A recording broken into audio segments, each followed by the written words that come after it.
Mali, le Burkina Faso et le Niger ont entrepris de contrecarrer ce signe indien, entre guillemets, contrecarrer cette malédiction de la non-industrialisation. Et ils ont décidé de tout faire pour transformer sur place les matières premières africaines et ainsi retenir sur le continent africain la valeur ajoutée qui, bien souvent, vient nourrir les ouvriers et les capitalistes européens, les ouvriers et les capitalistes américains, les ouvriers et les capitalistes britanniques, les ouvriers et les capitalistes moyen-orientaux. Pendant que l'écrasante majorité de la population africaine, à plus de 70%, roule sous le sol de l'Europe. Le mot d'ordre qui vient d'être donné dans les plus hautes officines de l'Europe, c'est d'attaquer tous les géants, d'attaquer tous les fleurons de l'industrialisation. C'est dans cet esprit que Donald Trump s'est mis à bombarder le Nigeria. Parce que au Nigeria, Dangote a mis en place une raffinerie ouverte permettant au Nigeria bientôt de pouvoir raffiner la totalité de son pétrole, de pouvoir extraire la totalité de son gaz et de le distribuer à un prix défiant la concurrence. C'est tout ce que je fais. Ce n'est pas avec ça, ce n'est pas avec ça, ce n'est pas avec ça. C'est pour sauver les raffineries. Des grands groupes pétroliers européens et moyen-orientaux qu'ils ont commencé une campagne de bombardement opportuniste. Campagne de bombardement opportuniste qui a pour but d'empêcher le Niger de transformer son uranium, de le vendre à prix coûtant au marché international, empêcher les pays de l'AES de continuer leur politique d'auto-industrialisation accélérée, les empêcher à tout. Mais je vous invite à regarder la presse occidentale en général et en particulier la presse française. Je suis choqué de l'inféodation de la presse française à l'impérial terrorisme.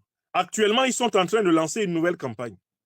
Une campagne de promotion des attaques terroristes contre les usines sahéliennes, contre les usines en Afrique. Allez lire RFI, allez lire France 24, allez lire Jeune Afrique, allez lire Le Monde. Ils se sont passés le mot. Il faut mettre en valeur les attaques ciblées des groupes terroristes contre le système industriel du Mali, le système industriel du Sahel. Est-ce que c'est clair pour tout le monde? Donc, la deuxième partie de notre exposé est faite.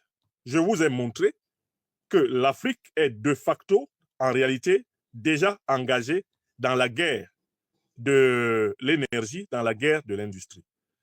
Les grandes puissances impérialistes occidentales, moyen-orientales, ne veulent pas que l'Afrique soit énergétiquement autonome. Ils ne veulent pas que l'Afrique soit industrialisée. Vous avez vu comment les colonialistes français, les néocolonialistes français ont veillé à ce que 15 pays africains, contrôlés par la monnaie criminelle du franc CFA, ne s'industrialisent pas. Aucun pays africain, appartenant à la zone CFA, n'a atteint une industrialisation suffisante en 75 ans d'existence de cette monnaie criminelle. Cela a été conçu. Le sous-développement a été pensé. Le sous-développement, ce n'est pas l'échec des pays africains à se développer. Non, c'est le succès de la politique néocolonialiste et impérialiste de l'Occident en général, de la France en particulier, pour empêcher ces pays de se développer. Le sous-développement est un produit volontaire du colonialisme, du néocolonialisme et de l'impérialisme. Ce n'est pas un hasard. Si la quinzaine de pays de l'Afrique francophone, par exemple, est en retard industriellement, cela a été pensé à Paris, cela a été pensé à Bruxelles, cela a été pensé à Londres, pensé à Washington. Pour que l'Afrique soit sous la coupe réglée de l'Occident, il ne faut pas que l'Afrique soit capable de trouver en elle-même des ressources énergétiques et les transformer pour les utiliser. Et il ne faut pas que l'Afrique s'industrialise. Si elle s'industrialise, les profits de la chaîne de production que l'on peut penser à partir de n'importe lequel de ces matières naturelles, ces profits vont rester en Afrique. Et les Africains vont devenir la grande puissance qu'ils méritent d'être. Le sous-développement n'est pas un accident de l'histoire africaine. Le sous-développement est une essence, c'est une structure fondamentale du colonialisme, du néocolonialisme et de l'impérialisme. Les puissances occidentales, moyen-orientales, ont besoin de l'Afrique sous-développée pour pouvoir se développer au détriment de l'Afrique, en la pillant, en l'appauvrissant.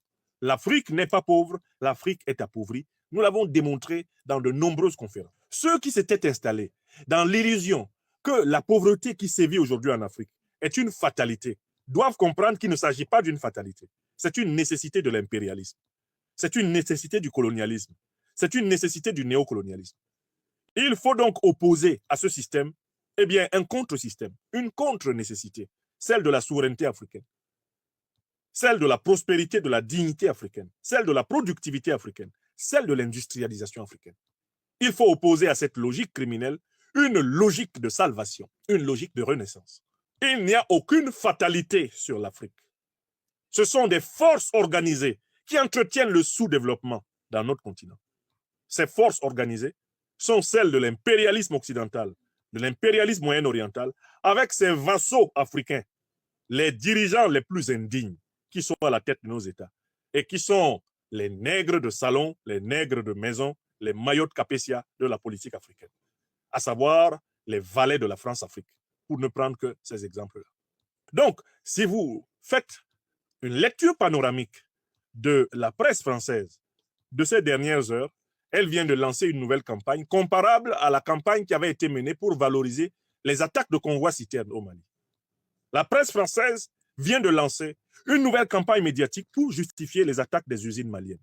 Car c'est en réalité le nouvel objectif de l'OTAN. Pour briser l'élan de l'Alliance des États du Sahel, l'OTAN maintenant s'est donné pour objectif de s'attaquer aux fleurons industriels sahéliens.